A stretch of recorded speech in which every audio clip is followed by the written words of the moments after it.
some of my greatest mentors that I had were classroom teachers. I could never see myself sitting in an office for the last 50 years on some computer. I just couldn't do that.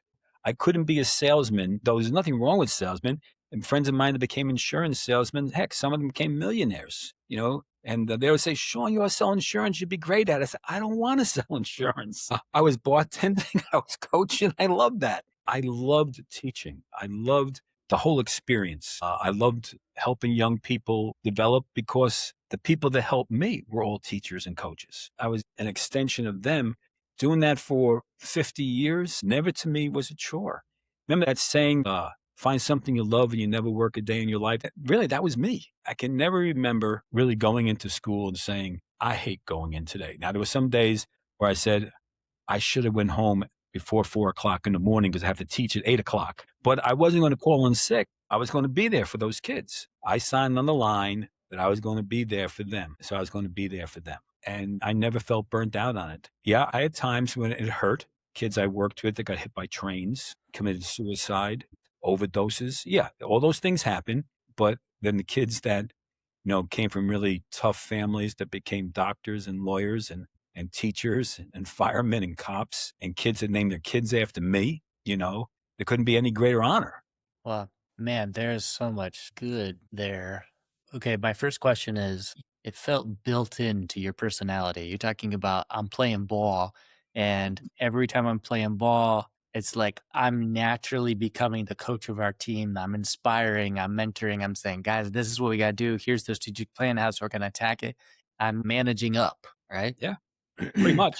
I love that. I love that it's built in. But there is a sense that even for people who recognize their gifts, you can squander your gift, you can belittle your gift, you could be not given opportunities to really accentuate your gift and multiply your gift, but you did. I guess my first question would be for someone who has a big dream and knows their gifts and has used them, how do you stay content to not go, ooh, shiny insurance salesman has a shiny car because they make a lot of money? I'm going to stay in my lane, not because I don't think I'm capable of more, but because this is what I feel called to, and this is what I love, and this is going to keep giving me out of bed in the morning, and this is what is going to help make the world a better place. Like, how do you stay content with that mindset that you obviously had and have? Any person is susceptible to what we might call burnout. Even if you stay in the lane, you say, hey, this is what I want to do. This is my passion.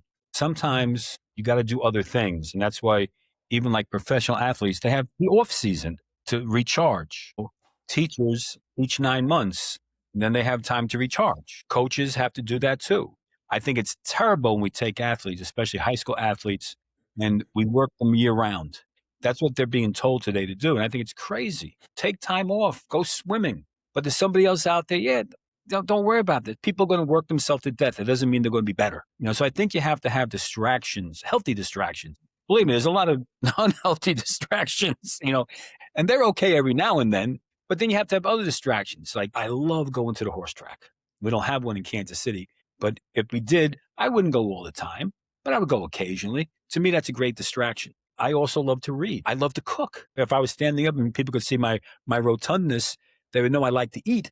But before you eat, you got to cook. And I'd love to sing. We go to sing-alongs. There's a lot of things that you can do that have nothing to do with your career, nothing to do with your path, your passion, but they do have a lot to do with your mental health and keeping you energized, where you don't have to go to the top of some mountain in Nepal to find the guru. You can do that yourself.